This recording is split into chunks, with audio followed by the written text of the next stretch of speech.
Hello YouTube, this is Michael and you're watching The Teenage Nerd, only on Ouija Reviews.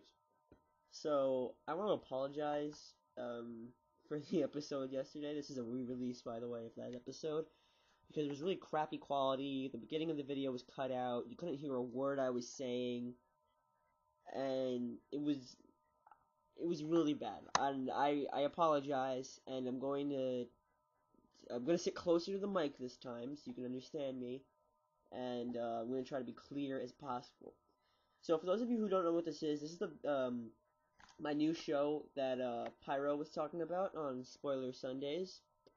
It's all about comic books and anything relating to comic books, graphic novels, movies based on comic books, etc. And this week I'm going to be tackling the topic of Avengers vs. X-Men, which has been out for a while and has already or will be soon coming out in a hardcover form, so it's been out a while.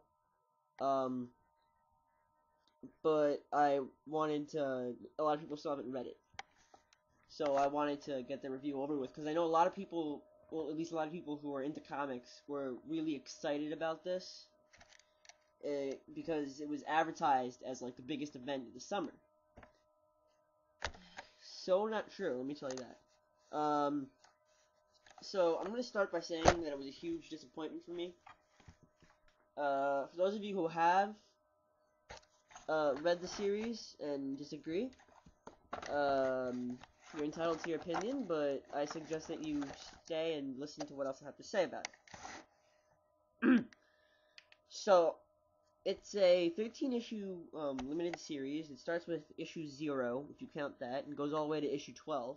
There's another series spin-off, which is just the fights, and then there's Avengers vs. X-Men, Consequences, and Avengers plus X-Men. I'm not going to review Avengers plus X-Men or Consequences, because they both look like crap. Actually, Avengers vs. X-Men Consequences looks like nicer crap, but Avengers plus X-Men just looks like total crap. I mean, Avengers plus X-Men. Or is that... I think I said that. I have no idea. Anyway, so the first 5 issues, not including Avengers vs. X-Men issue 0, I'm not really going to talk about that one. That one was just an introduction thing. It almost had nothing to do with the story. Issue 1 to 5 was all done by the same writer and same artist. And for the most part, they were good. They were pretty good. The storyline was a little shaky. The storyline, by the way, I should probably mention this, is that Hope Summers was chosen by the Phoenix to embody the Phoenix Force. The X-Men like that, and the Avengers don't. That's the ultra-simplified version. The X-Men are happy about that, and the Avengers are not. And for the first 5 issues, same writer, same artist. And this artist, I can't really remember his name. I think I have another comic book done by him. I do not have it directly in front of me, so I can't check it right now. Oh, actually I do. This is this new preview thing for now. Okay, so I think it's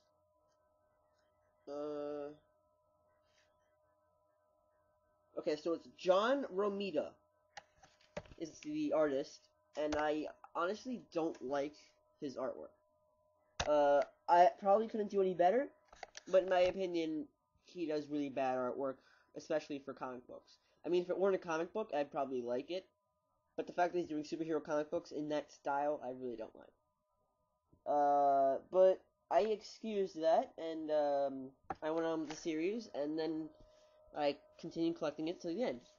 And then once you got to issue 6 to 12, they started changing the writers every issue and changing the artist every issue. And that, in my opinion, was a huge mistake. Because they thought it was a good thing because they had all their best writers and all their best artists, quote unquote, working on the project.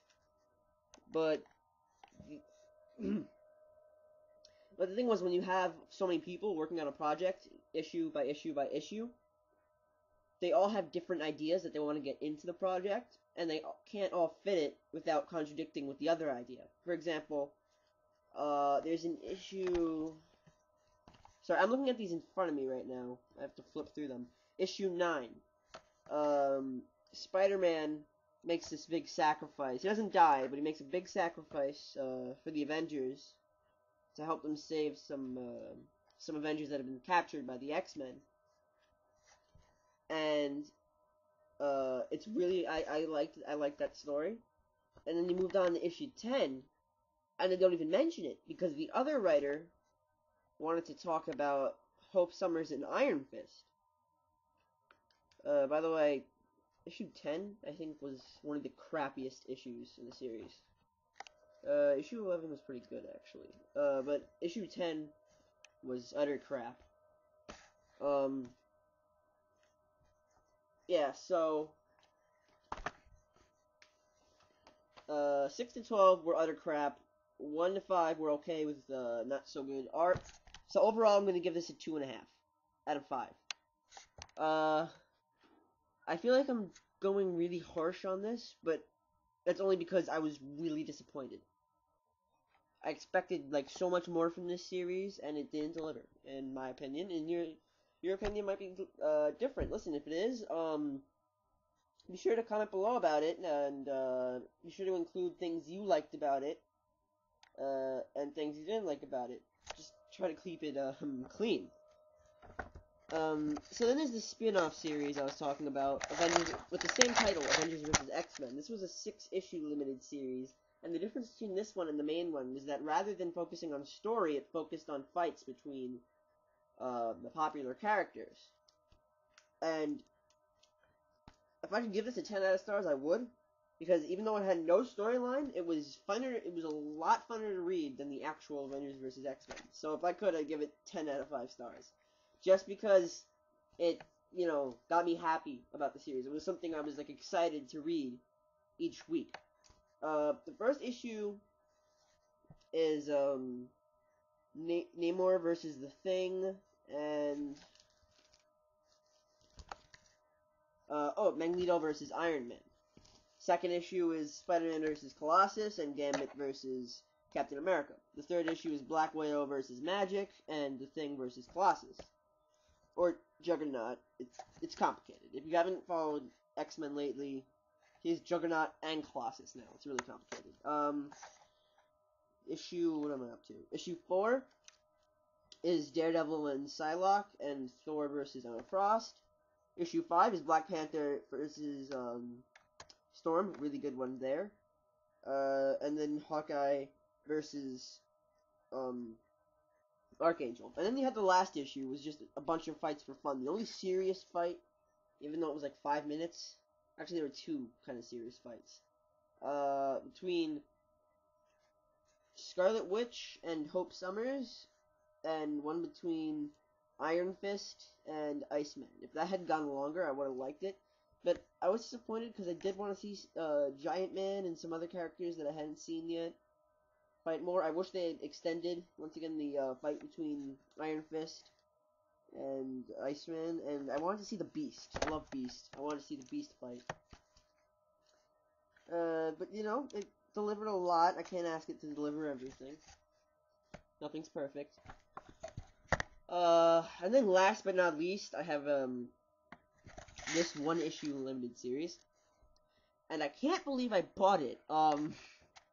It is so cute and so stupid and so funny at the same time. It's Avenger babies versus X-Men babies, or A babies versus X babies. It's really cute. It's really funny. If you're a fan of Avengers or X-Men, or you like the movie, or you're just a regular old reader, read it. It's hilarious. It is hilarious and cute and adorable. And that gets like an 80 out of 5. Because I can do that. I can put it over 5. And, so that's it. that's it for this week. I may be coming back next week. I may be coming back the week after. I haven't decided yet. The official day for the show right now is looking like it's going to be on Sundays. So look out for that. And next time I will either be reviewing Amulet, like the series, or the Minimum Carnage story arc. I still have to collect the first and last issue of Minimum Carnage. That's the conflict there. But I haven't read the last three books in the Amulet series, which is the conflict there. So, excuse me, I'm losing my voice here. So comment if you want to see one or the other, but keep in mind, if you pick Amulet, I know very little about the current storyline, so I don't want to rush into that. But I don't know, maybe in this week or 2 weeks, I'll randomly get all the books I haven't read and read them and review them. But no promises. And don't forget to like and subscribe to the channel. Share the video. Also watch our other shows. Comedy Shack. Spoiler Sundays.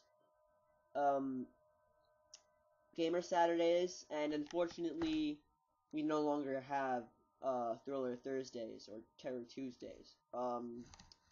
Those were canceled, at least for now. But yeah, those were canceled. And I do have one more series coming up. But I don't want to get into that. I don't even know if I'm doing that one. But I've been talking about it with Pyro. So we do have another series in the works. Yep, so that's it. See you next time.